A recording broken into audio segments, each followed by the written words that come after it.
the hippo that we anesthetized last year for what we think is the first ever successful cataract surgery in a hippo.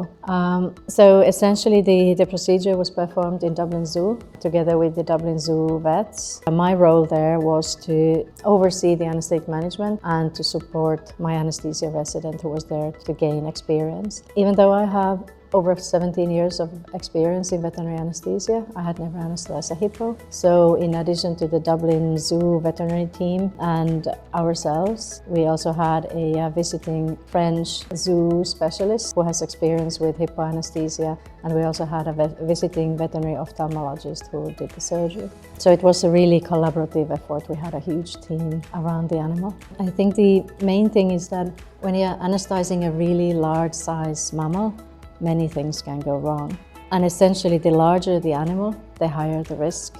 For example, hippos have really thick skin that can complicate management, and they can weigh over 1,400 kilos. That means that even just basic things like giving an injection or putting an IV catheter or taking a blood sample or turning the animal from one side to another during anesthesia can become extremely challenging. With these very large-sized mammals, once they are asleep, their own body weight acts against themselves. So their own body weight can start to crush their lungs and prevent blood circulation to their muscles. So that's obviously, very dangerous. And hippos, in addition, are aquatic animals, so they are adapted to holding their breath for really long periods when they are underwater. Anesthesia can trigger so-called dive reflex, which causes them to hold their breath, and simultaneously their heart rate very suddenly decreases a lot.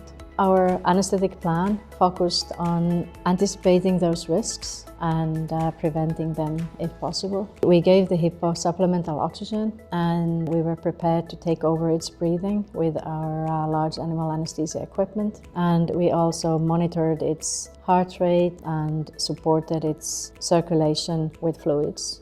We actually had to take over breathing for the hippo, but luckily we had our equipment from UCD.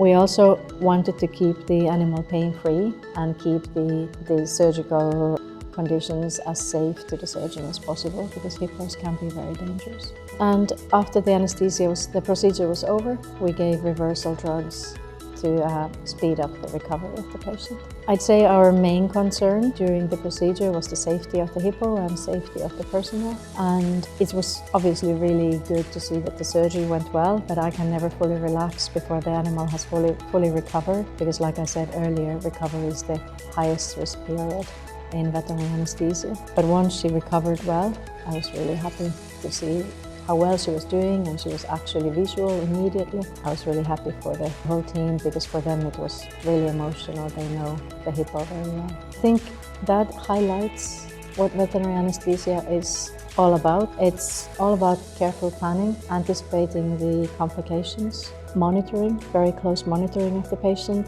intervening with any complications if they arise, controlling and preventing pain if possible, and working as a part of a team. That's what veterinary anesthesia is about.